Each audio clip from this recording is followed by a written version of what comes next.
Welcome back, guys. Got a special one today. Got a lot of stuff to go over. Going to show you one of the 350 houses that you can get brand new around here that people are telling me, prove it. Well, I'm gonna in this video. I'll show you guys what's up. And want to start off with the ADU situation down here in Charlotte County.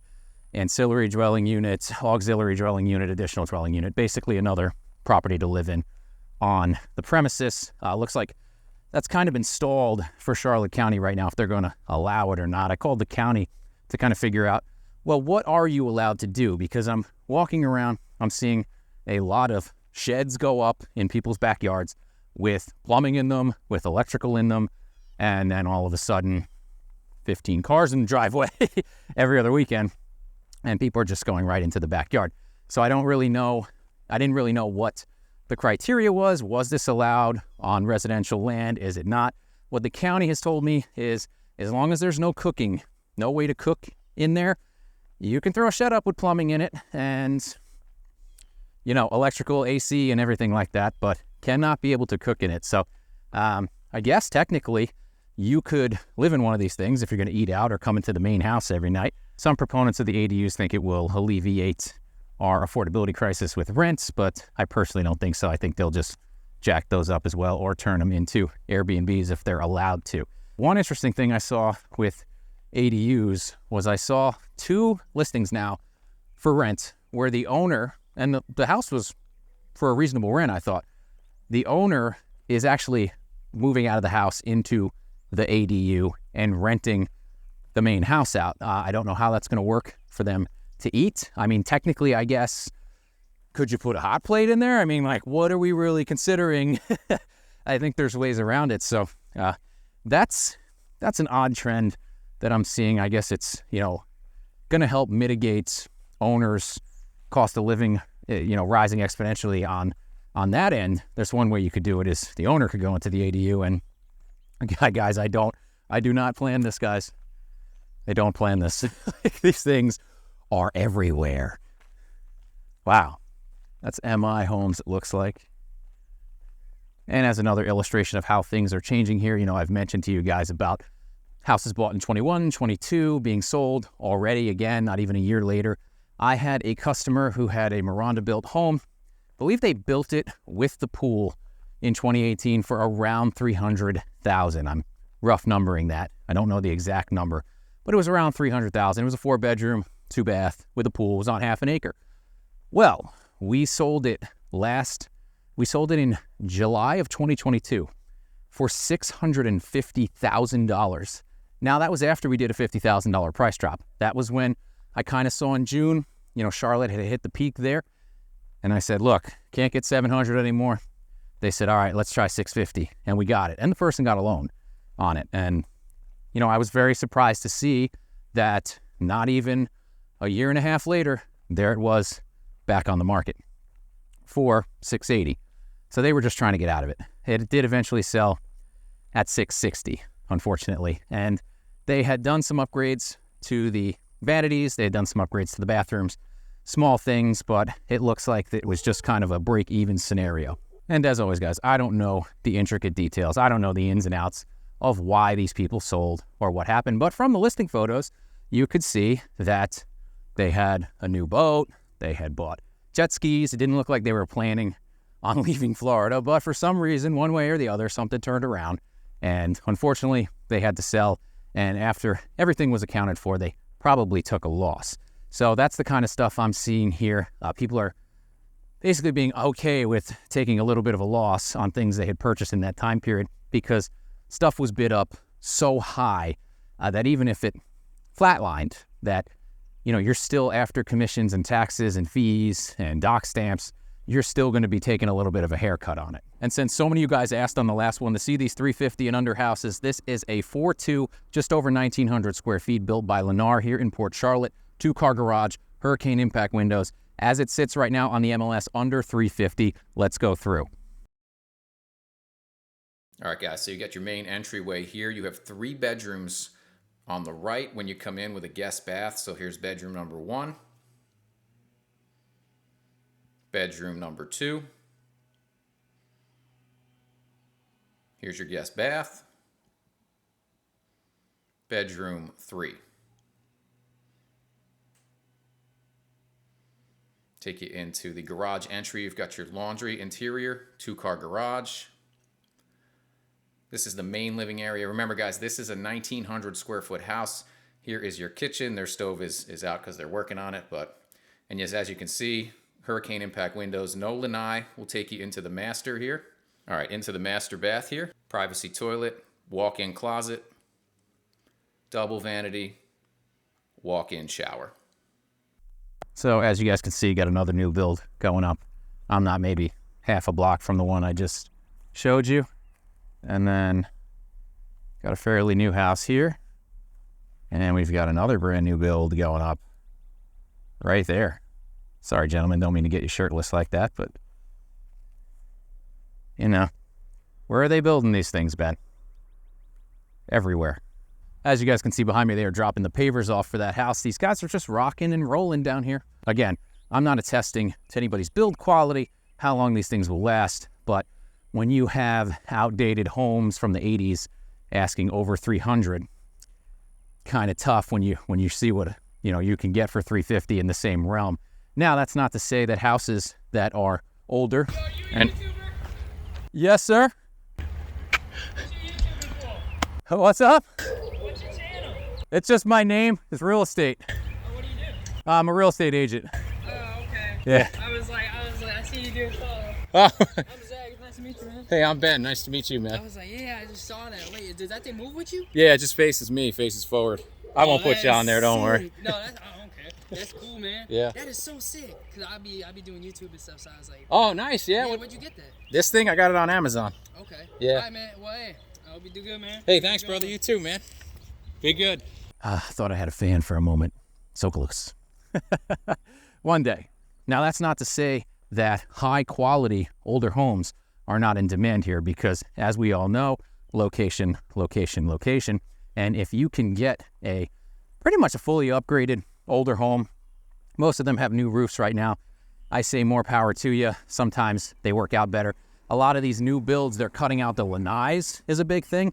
You can add on your screened-in lanai later, so you really just have a sliding glass door out into the backyard, and a lot of people coming from up north do not like that. We got another new construction here. So our ADUs and these new constructions going to solve affordability problems. Not ADUs, these new constructions, building all these houses. This is a good sign, guys. It's good. There's a lot more competition. There's new competition. They're building new houses. That's what we want. We want new housing, and we want people to be, you gotta be kidding me. Oh, no way. There's another one. Looks like they laid the sod recently.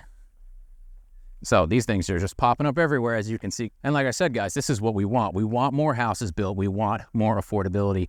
And I think these new constructions are going to continue to push the resale down. Now, there are some, people got money and they will pay $600,000, $700,000, $800,000, $900,000 for some of the houses that I've showed you. But around here, that's a little out of our price point right now. You've got to have like a superior triple lot pool home, something like that, to start seeing yourself up in the 600s, 700s in Port Charlotte specifically. Now, if you're on the water, that may change, but if you guys saw my numbers, even for that, some of that inventory is getting pretty high over there as well.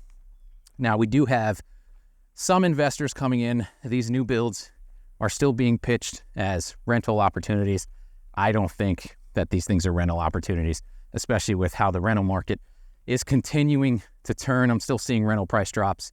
$2,000 a month, which I know is catastrophically high, traditionally seems to be about the sweet spot. That's what people seem to be able to afford to pay. So I don't know if picking up a $350 new build and getting $2,000 a month rent after CapEx and expenses and vacancy is really going to pencil out for people. But that's a decision, most people, I'm not a financial advisor, you guys make that decision. So it is interesting. I am seeing would-be buyers, come to the conclusion now that, well, maybe I should rent. Maybe I should pay $17,000 to $2,000 a month rent because they just don't have the down payments to bring, if someone's selling out of state and coming here with a huge down payment, can really bring the overall loan amount down and the interest rate not affect them that much. But locals typically don't have those kind of down payments. Another one. So just walking around, you guys can kind of see where the trend is going to be going here. And guys, as I walk past that house I showed you again, right next door, brand new one. What is that, 7? 7? I lost count. How many? We got to be around 7 for new builds that I've gone past today. I'm walking, guys, it's like 3 blocks. We are right off of Peachland Boulevard here in Port Charlotte today. And if I go any further, I'm sure you're going to see a lot more. So all these things, this is where the market's at, guys. The agent vibe is different nationally. It's not just here. Now, in the Northeast, it's very, very different. You know, things I hear up there and see up there, still just a frenzy. They're not building. They really can't. Still bidding wars. Still stuff going for over ask. Even as you go down the East Coast, continuing to happen. We've cooled down here, obviously. But I'm in a lot of agent groups, and the vibe pretty much all the second half of last year kind of hit. I think the reality hit everybody, and it was like, oh man, hey, listen, things are really slow. They're not going the way they were.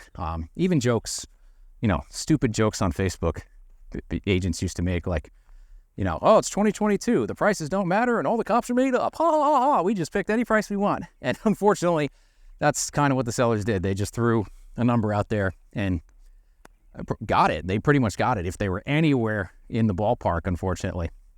And now the somber reality has hit around the nation that's just not happening. Even in your hot markets, you can't really be crazy about it. Like, you can't just make up the price and see what happens. Stuff that is doing that here, as you guys know, is sitting for an extremely long time. I had a buyer, we actually closed on their house last month, but I had buyers I was taking around in the fall, and we found what was an Airbnb, had previously been an Airbnb, that they liked. We made an offer on it, and seller hard countered, and they said, well, what do we do? I said, we probably just go on to the next one because they're not ready. And time went by as we kept looking, and they said, when are they, what do we do? Should we make another offer? And I said, they got to basically come to reality themselves, which is what I see happening. I said, around February, they're probably going to realize that the price they're asking is out of line, and they'll drop it then, and then you can come in. Well, they didn't have time for that. We bought them actually a nicer place. They're very happy with it. But they did call me to tell me today, hey, that house we made the offer on dropped $20,000. Now, it's a $350,000 house. That's almost a 10% clip. I still don't think that's going to do it. But as we get through season, as I mentioned to you guys, this is the reality that more and more sellers are going to have to come to if they really want to sell, that those 2022 days are over and you need to adjust appropriately because you have all this new building going on and you have all this competition for resale. And I can't even see all the new builds, guys. I don't even know about the new construction that's not on the MLS. And so some of these may not be on the MLS. But again, when I'm walking through neighborhoods and I can pass 7 new builds on 3 blocks, things are going to start adjusting. So the jokes are not funny anymore to most agents. And it's even to the point where, date the rates, marry the houses. All people are looking back at that like, oh man, already only a couple of months removed. They're actually saying like, I thought we were just dating the rate. We weren't getting engaged. And, that's the kind of, you can't go out there telling people these are guarantees that you're going to be able to do. If you can refinance, excellent, great. If that's what you want to do, perfect, then the opportunity arises, but do not bank on it. And that's where these 2-1 and these adjustable rate buy downs get really gnarly. It's just like, can't escape these things. That one's definitely not 350. I'll tell you that much. And there is just so much information out there for buyers right now. And I try to stress that to sellers. Like, they know, these buyers know what you bought your house for. They know what kind of upgrades you did. If they have an agent looking in to the last time it sold, they can get previous pictures. Usually, I've noticed, though, they've started taking those off of Zillow and sites like that. So once the house sells, everything gets removed, which you can still go back and get it on the MLS unless they go and delete all the photos in the MLS. Some people have started doing that as well, which I think is a little shady, but also I understand some people do not want the home they just purchased plastered all over the internet. But generally, you can go back and really try to justify the price increases, most of the time you'll find that they don't really justify themselves. Sometimes they do, though. Sometimes people put a lot of money into the house, remodeled the whole thing. It's very well done, and it warrants their new asking price. But buyers are super savvy right now, and they pick up on that kind of stuff. It's mostly all on Zillow. They can see, make their own assumptions. So these little quips and puns and all this stuff, I don't know. It's not for me. I almost got run over. That is going to do it for me today, guys. If you like this video, give me a like, share, subscribe, and I'll see you next time.